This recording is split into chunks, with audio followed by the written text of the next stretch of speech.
What an amazing. Oh, I think I'm sick.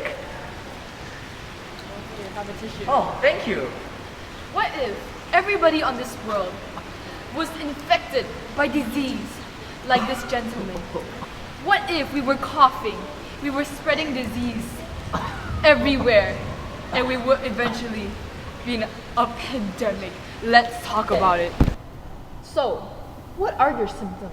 This is a little embarrassing, but I have explosive diarrhea. Every time I will go to washroom, I just blow up my washroom. Not only that, sometimes I just bleed out of nowhere, like everywhere. And then, my eyes are literally red every single time. It's gonna burn. All these symptoms, I've never heard of them before. Wait, could it be a new virus? A new virus, I hear? I need to get some of this. So, what is this new virus, bro? We might think that there's a new virus that's gonna develop and may cause slight chance that may cause a pandemic. A pandemic? Like the COVID one? Yes. Dun dun dun. Hold up. I can't let this happen. I think I know a guy. Give me a second. Hello? Yeah, I think we might need your help, you know? Can you come over right now? Like, it's pretty urgent. Okay, bye. Yeah, you called? Oh, it's finally here. Yeah. Finally, that we are all here and you are here, we are going to be talking about a risk of a new virus and maybe even a new pandemic. Dun dun dun. So, you may be asking why we are here and you are here to talk about a potential pandemic or new potential virus. So, as we all know that back in 2020, there was a pandemic, an outbreak involving the COVID-19 virus. And that virus has affected all of us, you, the whole world, and it was pretty terrible. I'm pretty sure none of us want to go back there. Yes, none of us want to go back there anymore. But what if there was another chance that we had another pandemic, just like what we experienced in 2020? What if all of us had to go quarantine again? And what if we had to do all of this stuff all over again with a new virus? And as we all know, countries have always high risk of developing like new viruses, or they just spread diseases that are already existent. There's always that risk lurking there that there may be a new virus. Yes, I agree. Recently, the year of 2024 has kicked off with an extreme COVID-19 surge, with a worldwide number of cases increasing by 4%, according to research conducted by WHO at 2024 February 1st. But what about MEDCs though? Like, Okay, I've heard a lot. even in MEDCs, almost, for example, US, almost 35,000 people are still hospitalized. Aren't they like the country, the best healthcare Yeah. response system? Exactly. What about LEDCs? developed. They are facing even more risks right now. So, not only that, specifically in regions like the Pacific and Europe, while there have been no reported death as of 2024, there are still the infected. And it's not just COVID-19, but also includes influenza, typhoid fever, Zika viruses, and diarrhea. So, these diseases in fact impact public health, economy, daily life, and has the potential to pose a global threat, contributing to societal disruption. So from COVID-19, 1.6 billion students were dropped out of school, a reduction of 30% investments in clean energy, and 251 million people will be pushed into poverty by 2030. Not only that, for traveling and tourism, which is very important for countries like Mexico, Spain, and United Kingdom, a pandemic heavily hinders international tourism and can really affect a country's economy. Wow, that's a lot of Impactful. impacts. I felt that. Yeah, felt we that. all felt that. We all went through Just it. imagine you can't go to your favorite country. I mean, I don't travel, so I don't see any. We didn't. Anyways, so I think we should like stop there for a second, okay? That's a lot to take in. Yeah, there's a lot to take in. There's a lot to take in. So rewind, give it a kick. So we should talk about the past, okay? Before we our even go into the past. future, talk about the past. Our So of course, we've all been through it. COVID-19, Ah. coronavirus. obviously, we've talked Thoughts about about it. it? a lot. Thoughts? It's very impactful, and I do not want to go through it again. I'm pretty sure you don't want to go through Lockdown was the only bad Yeah. Guys, think about it. In icebergs, there's like millions of thousands of years old viruses that we don't even know the names and the components. Yeah, exactly. And especially with like global warming and stuff, you know what could happen. Oh, as long as it doesn't melt, we should be fine, right? Oh, All right. Anyways, but we've been through it, like online classes, online work. I mean, people still do it, but is it really that impactful than face to face? You know? I still remember half of the class not even coming for the online classes. Yep. Yeah. I'm pretty sure that was some of us. Hey, I wonder. Hey, Anyways, yeah, it was impactful, but there's also previous ones that were just as impactful. So, Spanish flu. I know. We're not. You know. We're not in that time We're slot. Yeah, not in we're from not. the dinosaur age, but Yeah. it was really impactful. Killed many people, and we also have AIDS. I don't think. I hope no one got it. How do you even get AIDS? Let's not get into that. Wait. Yeah. Next video. But like basically what just happened is that a lot of these international organizations had to like put a lot of research into it just to combat it. So I think rather than we combat it, we just prevent it from happening at all. You know. Prevention Yeah. is better Exactly. than cure. So and while they're doing the research, which takes time, a lot of these countries also get affected. So a lot of the countries which are LEDCs, a lot of the poor countries get really affected by this. You know, their economy, their Yeah. people. Yeah. There are also many Especially when they nations- don't have like a lot of access to really Yeah. really good. There are also healthcare. many nations that rely on travel and tourism. Yeah. So Yeah. if a pandemic happens, they can't travel The and their economy. economy crashes. For example, South Korea. Please not. Let's not get controversial. It's true. Don't get controversial, but it was not true. yeah. I mean, my point is, it's just that we should just prevent one from happening at all instead of having to go through all that. Yep. COVID-19. Anyways, so Yeah. Alright, so now we've looked into the past, we've looked into the present, what could happen in the future? Well, a pandemic, everybody's accountable for. Organizations, local people, countries, international organizations, everybody is accountable for the pandemic. But there might be other countries out there who might have an agenda or two. But of course, the pandemic affects everyone. It has a lot of effects, considering the fact that it stops trade, stops economic capabilities. It also kills people, not to mention. But still, there are countries that for either political or economic goals, for example, China or the US, they might try and hamper with the pandemic systems, such as, for example, spreading a disease within other nations' domestic borders for the political advantage of themselves. As we know, China is in their own bloc, the economic bloc, the G7, and they want to rival the US dollar. For all we know, they might spread a pandemic there to stop the US dollar from working, and so America's economic capabilities will reduce for China to increase. Who knows? It's just a theory, guys. Just a theory. Okay. that was quite in depth. It was quite. It's quite interesting. confusing, That's a quite but interesting it's take. a quite interesting Yeah. take. But I feel like one of the another causes that could be like, it could be that maybe because since trade is a really big part of our economy and stuff, and all this trading, globalization, it can really also cause the viruses to spread as well. What about y'all? Yeah, that For is- me, I personally think that countries itself have to have a strong defense mechanism and also a fast reaction, because viruses, for example COVID-19, keep upgrading. Yeah, you can't help it. Yeah. Sometimes you just can't. Yeah. So we have to keep developing new vaccines, keep developing new ways to counter it.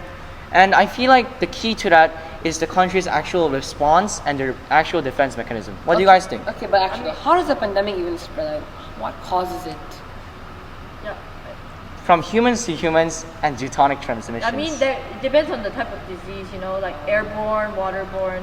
But like Yeah. also like one of the major things like relating back to airborne and waterborne it's just hygiene in general. Yeah, hygiene. People, Hygiene Yes. I is a feel lot. like especially in countries, some countries like it's pretty much culture to not shower a lot or not like wash shower. your Yeah. hands and Your stuff. country? I mean it's true. Yeah. Don't Yeah, don't it may laugh. be Yeah. like that. It may In, be like that. especially in countries with lesser water.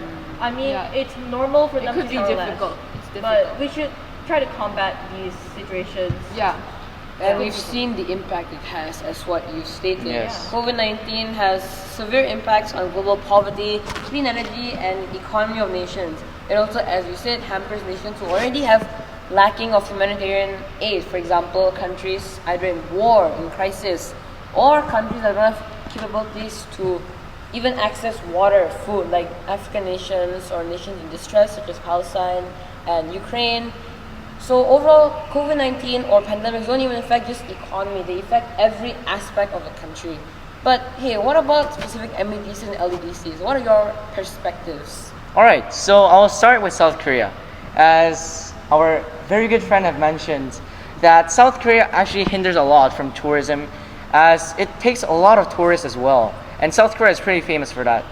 And not only that, South Korea is heavily infected by the global trade because, for example, because of COVID-19, global trade by ships, airplanes kind of have went downhill. As a G20 nation, it is pretty hard for them to actually work on it, especially in South Korea, where natural resources are pretty scarce. However, South Korea luckily have had a very strong defense mechanisms against COVID-19. And their country and government actually reacted swiftly to these diseases and actually overcame it. Right now, they're having a very low death compared to other Asian Pacific nations. And I think that's a really good thing. What about you guys? Countries? Yes. Oh, I feel like, as in like Malaysia, I feel like in Malaysia, there might be a high risk, but there isn't also a high risk.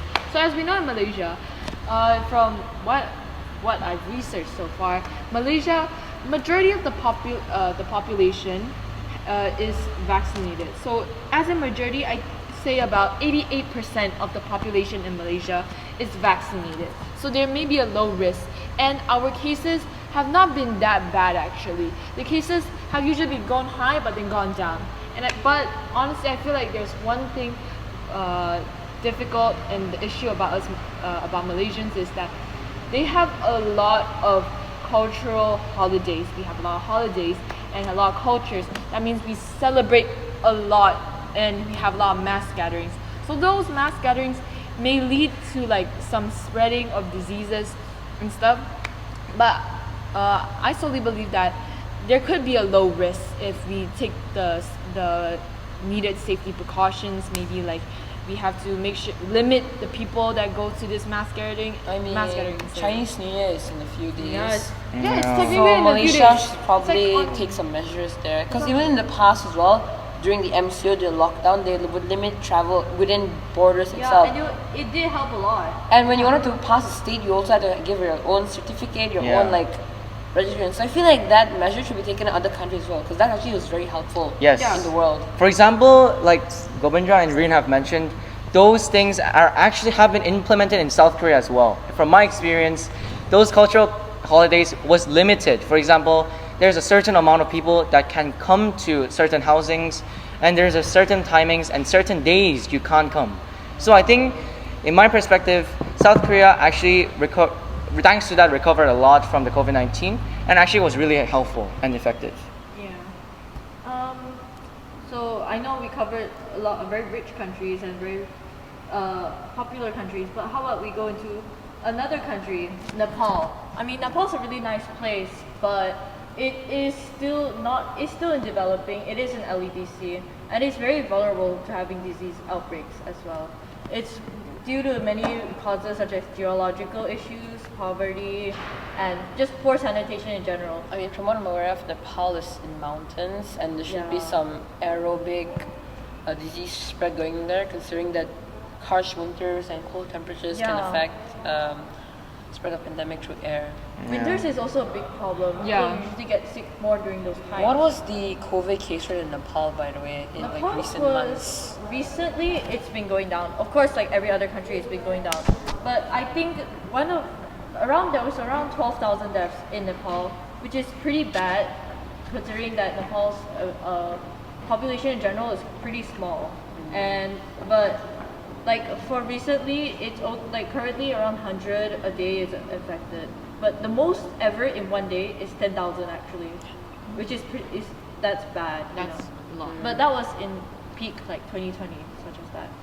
And I feel like if we were to have a second pandemic, Nepal would be in a really bad state because you know, due to poverty and such like that. Alright, so the last country I want to talk about is obviously my home country, India. Even though we are a stronger economy than MEDs such as South Korea, we are a developing country as well.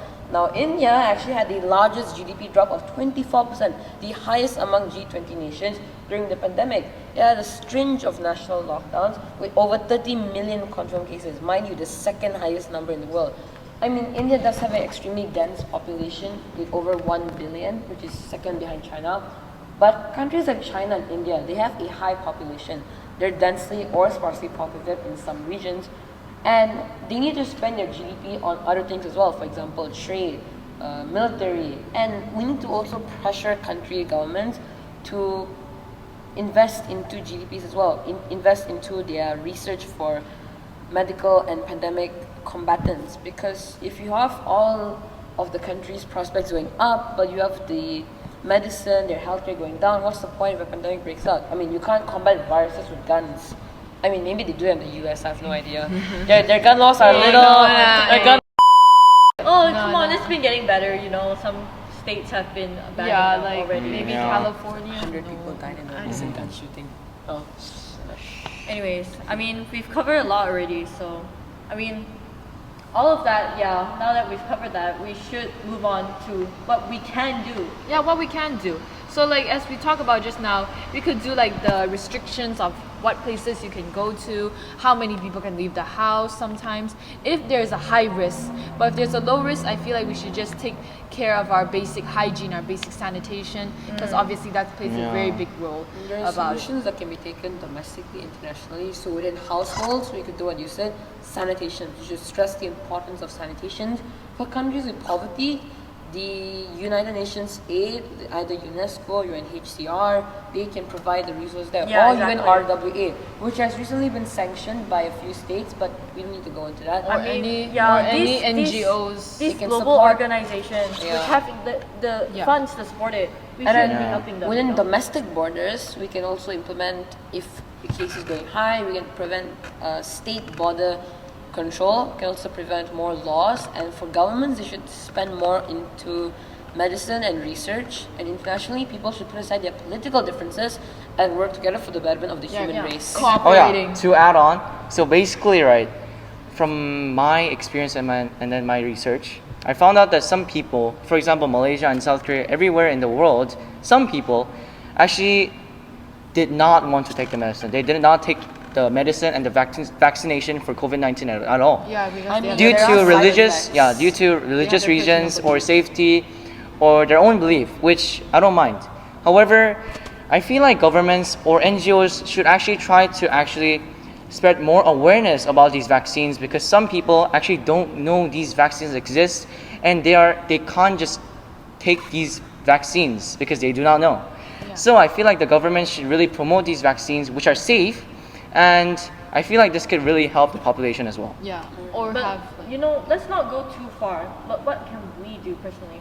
I mean, in the pandemic era, I actually did some precautions myself, sanitizing before leaving the house, Yeah. coming back, basic wearing a hygiene. mask. I had this Yeah. Basic machine hygiene. where like you could sanitize whatever you could do. Yeah. So if we ever bought stuff, because you know we had to ship food in, we could sanitize You could do it. that. Yeah. Yeah. Yes. Basic Overall, it's just the sanitation. will. Always Basic carry a hygiene. sanitizer. It's just the will. I feel like what we can do is basic hygiene. That is the thing. Basic You hygiene. need to stress that. Yeah, Like, basic we can also hygiene is do- so important. Like not taking care, but like showering, like maybe, but like, you know, as we know, it's not it's not that accessible to a lot of people, but at least we try. It's better that we try rather than we don't. Yeah. Yeah. And I think it's also due to like culture and stuff. Yeah. Yeah. Because some people are just not born that way. Are born to be raised that, not raised that way. I mean, people do develop not good habits, which can affect that. And besides, we can do awareness programs. Like what we're doing right now, we're talking to you guys. This is also awareness. We're Yes. talking about like awareness about maybe a second pandemic and then how we're telling everybody that what we should do and what we should do in order Yeah. to like Hope this helps, guys. Yeah. Well, I think that's it. We've covered everything. Yeah. So to you guys, quick message. Please give take us some precautions. Yes. Give us feedback. Give us always feedback and comments, If you please. think anything that we said was not that accurate or anything that we said needs a backup or anything can that also- you did can not always like check or our like, video description. These sources will be there with proper Yes. citation. Yes. So you can cross-check with us. Yeah. 'Cause, we're just trying to give you guys information. We're trying to give you guys awareness. If you guys like it, we'll make a new episode. Probably. Guys, stay safe out there. There can be Stay another safe. virus coming for And you. remember, if there's a pandemic, you know how to blame China. All right. Oh no! No, no, no, no. Bye, guys.